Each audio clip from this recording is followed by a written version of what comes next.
Firewater Boat 222, he's down on the ramp. We can see Ollie Silverton in the Sun Tough, the matte black machine. That's sitting on the ramp. Harry Whelans is down there as well. So it is really going to hot up now in the top 8. We'll just take a break for a second, wait for Hayden Wilson to come back. News out of the St John's Ambo is that Peter Cowie and Sharma, they are A-OK, and of course just making sure, as you've got to do when you see a big off like that, that everybody's all right. We'll be back very soon.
Like to get it cleaned up, but here we are now, the Altherm Group A top 8 running order. Harry Whelans, Ollie Silverton, Simon Gibbon, Warren Farr, Rick Burt and Bevan Muir, Sam Newdick and Blake Bryant make up our top 8 in this this Altherm Group A. Harry Whelans and Jason Conroy in Usain Boat, 620 horsepower, comes off the line. Can they hang in for the top 5, KV? Well, I'll tell you what, Harry Whelan really took off very aggressively. That's the most aggressive start we've seen from him all day.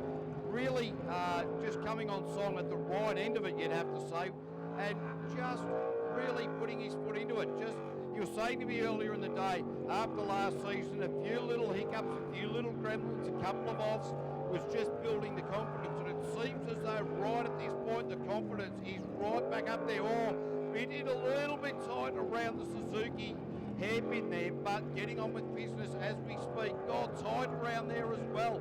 Will that cost him time, or will that make up time? We are yet to see. He had a 51.03 earlier on. I think he's got to come down at least 3 seconds to stay in with contention to be in the top 5. Let's see where we go with Harry Whelans and Usain Boat, a 50.369. what I'd like you to do, ladies and gentlemen, is support every one of them now as we get down to the knife edge of competition, because this may be the last you see some of these competitors. 50.369, it's not, if you look down the list for what's still to come, it probably won't make the top 5. So please make sure if you enjoy their company during the day that you do support each one of these drivers. And we only hope for the best of them, though, as we move now to Ollie Silverton, who had a 50.92, a 50.92 earlier on. Jess Sitt doing the navigating. PSP Racing, of course, the sponsor and the naming of this boat. Yeah, Jess Sitt, the marketing manager for PSP, lovely lady as well. Great to catch up with her. Very quietly spoken, but very, very good team, the pair of these. Ollie Silverton, of course, came out of the Group Bs, moved up into the Group A, and the drainage contractor and working with drainage systems, are doing a fantastic job as well. Has really come out quite aggressively and been posting some fantastic times. So we're going to expect to see that sort of repeat performance right now as Mel drops the green flag. Ollie Silverton, foot to the floor in the Clearview machine. The Sprint Tech hull up the back side of the track now into the right hand. Oh, got off it a little bit. The boat bouncing a little bit like Flipper out there, but we've seen that the boat do that all day, every day up here. Every time he's gone around there, that boat is just unsettled. Yeah, that little bit of increase in horsepower, he might be having trouble holding on to it, but one thing about him, he's backing himself to be quick. Once again, he's another competitor that really needs all. Oh no, that's cost him. Yeah, that is. He needs to come down at least 2 seconds from the 50.92 that he ran earlier on to find himself in the top 5. And you'd have to say, KB, there's a lot of bounce, a lot of roughness going on out there. Yeah, look, maybe they've just made a change for that run, or maybe it could be just that the pressure of finals is starting to get to him. Who knows? But Ollie Silverton with a time of 50.522. So, look, he's going to be in the mix, but I wouldn't put my money on him to adjust at this moment. Here's a team that I really like to back. They're a Canterbury team. Simon Gibbon doing the job now in the Novus Autoglass boat, and Simon Gibbon and Paul Tomo Thompson, and they have 650 horsepower at their disposal. As I said, they haven't had too much time in the seat in this machine. I got a Facebook message the other day and he showed me a photo of the bits all across the floor instead of being together. So they've worked hard, and in fact they probably find their family hasn't had much family time with the two of them lately. So it's good to see them up here from Canterbury. They had a time of 50.17 earlier on. Yeah, Cy Gibbon, fantastic to see how hard these guys have worked, but each and every one of these teams just puts the best effort that they can in the whole time. Cy just easing off, going through there a little bit, but now back on song at the moment. Has got the foot mashed and very nice through that part of the track. Didn't wash too much speed off, carrying the momentum. Now across through PSP, around the NZ sweeper at the far end of the track. Now over to Mouthfresh. Via Suzuki coming through this side, around Biolytics for the last time on this particular run. Line it up, shoot and bang. Where has he gone? Straight to the top, 49.371. He'll be very happy with that. He's come right down into the mix of being in that top 5. So we go now to the top 5 qualifiers for this round, and Warren Farr should be sitting in there now, 49.96. Warren Farr from Taupo, the fitter and turner, and Ben Thomas doing the navigating for him in the Hustler, 406 cubic inch Chevy with the 600 horsepower, the Stinger hull, and 8 1/4 unit. Yeah, Warren Farr really coming along beautifully throughout the course of today. While we were watching the Group Bs getting organised, they were doing a lot of work. The mechanics in the back of that. Warren Farr does a lot of the work himself on this, and the Hustler, they had the whole team in there just trying to tweak this boat, and whatever they've done, they must have tweaked it in the right direction, because he's looking very nice out there at the moment. Gee, that's great driving going on out there. He's certainly on the improve. As I said earlier on, 49.96. He's right on the bubble to being in the top 5. But this is a great aggressive drive for him as we head on around the top again. There's a lot of horsepower getting used up right now, and deep into the corner and around we come. Back through the middle. Let's see how straight he gets it through here. The straighter, the cleaner, the better, and that's pretty handy. Yeah, really handy. Pretty happy with that. Yeah, now let's see. We got a 48 in this man. Is he going to bump everyone else out? Well, we got a 49.068, so he wasn't too far from the 48s. That will see him progress into the top 5. Yep, definitely 49.068.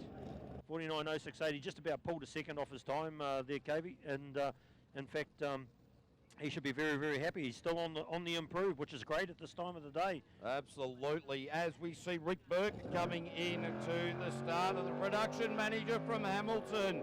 Elf Kill is the navigator. These guys just getting better and better with every run. 627 horsepower underneath him. It finds to be one of the biggest boats out here in Group A as far as power's concerned. They've got the 8.5-inch unit, and this guy is driving this thing. He just had to bow the boat over the tyres going around Biolytics, the area we saw Peter Coey get spat out. That was just knife-edge racing at its best. The Sprint Tech G-Force doing a fantastic job. The transition of Rick Burke from one side of the course to the other is looking flawless at the moment. Hasn't bogged it down. A little bit of an oversteer, as I said that. Oversteer, but still manages to hang on to it. Now coming around the sweeper, straighten it up for home. Rick Burke, what's he done? Straight to the top. 49.041. Yep, 49.041. I can't get over the improvements Rick Burt and Alf Gilder made this season. It's great to see them starting a new season as quick as what they are. 49.041, whatever they've been eating for breakfast works for them. They're still on the improve, which, as we said, is a great part. Great to be a part of that during the day. We're going to put some pressure on the next three. Bevan Muir and Kathy Muir are going to be coming to us next. Yep, that's the Team Tools machine and Valley Toyota just launching off the line. Bevan just put his foot straight into it. The boat got a little bit airborne off the line. I wonder if that'll cost him valuable seconds, because at this point in the day, traditionally you can throw a blanket over the whole lot of these guys and keep them within half a second of one another. Will that cost him? Very, very smooth around there. And I tell you what, that's the second time he's gone through that flip-flop to the far side of the track as smooth as he has. Really brimming with confidence. Looking brilliant at the moment. No. No. You put the curse on him, Cavey. He's going to listen to this track afterwards and say, I'll give you confidence, Cavey. You just mucked me up. He's gone off song, ladies and gentlemen, and there goes his day's racing. Well, look, it is a race of attrition, but he's now back on track. No, he's not. I'll tell you what, he's just getting some airtime out there for Team Tools, but now they're keeping on with it. You can see the frustration with Kathy Muir, the navigator, going, go left, Bevan. Yeah, she wanted to grab the wheel, but her free hand's tied to the edge of the boat. I'm surprised she didn't. I think there's going to be a little bit of upset down in the Muir household tonight, and he's done it again. He's wrong way. She's actually they're waving to the crowd now. They're just out there having fun. They are out there just doing laps. I guess if you wanted to look at their sponsors while they're out there, we may as well give them a bit of a rub. Team Tools, Toyota Finance, Valley Toyota, Hydrolink, Prosper Mortgages and Insurance. And to be fair, Bevan and Kathy have put a lot of work into this event this weekend, and sometimes driving and promoting on the same weekend can be a big ask, and so that's the end of the day for them, ladies and gentlemen. Bevan Muir finds himself out of the game. We go to Sam Newdick next with the time of 46.71, finding him in second qualifying place here for the top 8 in the Altherm Group A. Yeah, Sam Newdick just chasing Blake Bryant at the moment. So coming in, progressing into the top 5, he's going to have to get a bit of a wriggle on and certainly make that happen a hell of a lot better. He's getting closer to Blake Bryant, however, he's still chasing. He's playing the catch-up game. Sam Newdick and Glenn Mason out there at the moment, really getting on with it. Gee, I tell you what, look at the speed that he's carrying in through that big sweeper. That's straight lines, and that is one of the nicest lines we've seen through there, going to the far side of the track. And Sam Newdick now into that sharp right hander. That's caught a lot of people unaware of through the crosswash as he goes across Suzuki and the PSB. Laid the bow of the boat around the island, the NZ island at the far side of the track. You can't get better than that. Sam Newdick really got the bit between the teeth. Now in the run for home. Where's he gone with that? Sam Newdick, 46.421, and still not quicker than Blake Bryant. All right, just to let you know, the track controllers and scrutineers have said that Hayden Wilson has been disqualified, ladies and gentlemen, from the Biolytics top 8 running order. He's not going to make the top 5. Apparently it took just a little bit too long to get things sorted out, so that's a tough call for Hayden, and we're not going to see him back in the Biolytics Group B. So We're Now- still into Group A though, and here's Blake Bryant. Blake Bryant, the man to beat so far today in the Group A. Harvest Transport, White Pointer Boats, Bear Signs, and Andrew Harvey Spray Painters. Kate is doing the navigational duties here, and this man is on a flyer. Holy moly, it's faster than the Superboat again, mate. Yeah, have a look at the split there. That is just phenomenal. He is some couple of seconds up on the rest of the field at the moment. Was a little bit late around the hairpin, but he's not going to let that worry him at all. This is a man right on the top of his game here at round one of the New Zealand Jet Sprint Series here at Merry Merry. Look at that through the flip-flops. Blake Bryan and Kate Hugenberg coming in now. They had a 46.01. He's just taken us to 45.528. 45.528. He says, watch me roar. Look at that. That was an amazing run. Oh, that's incredible. The guy's just on fire. Yeah, he's that hot he could light his own torch. Oh, that's incredible, ladies and absolutely. gentlemen. So we're going to say goodbye to a few races here. Harry Whelans goes home. Ollie Silverton goes home. And, of course, Bevan Muir had that navigation, so he goes home. So our top five are going to be, of course, Simon Gibbon and Warren Farr, Rick Burt, Sam Newdick and Blake Bryan. So that's a pretty good lineup there for the top five. All right, we say goodbye to those guys. On the road, Jack.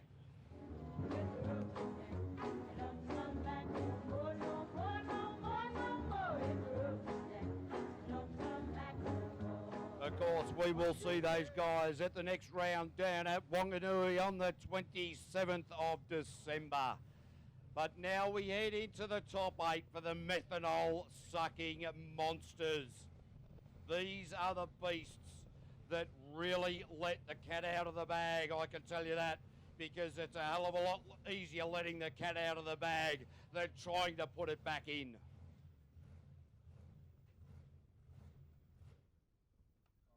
All right, so just great times there from Blake Bryan. It's getting really exciting, this Group A, Altherm Group A. It's just an incredible competition. We'll just take that short break as we get ready for our Superboats. You ever seem to have one of those days where it just seems like everybody's getting on your case, from your teacher all the way down to your best girlfriend?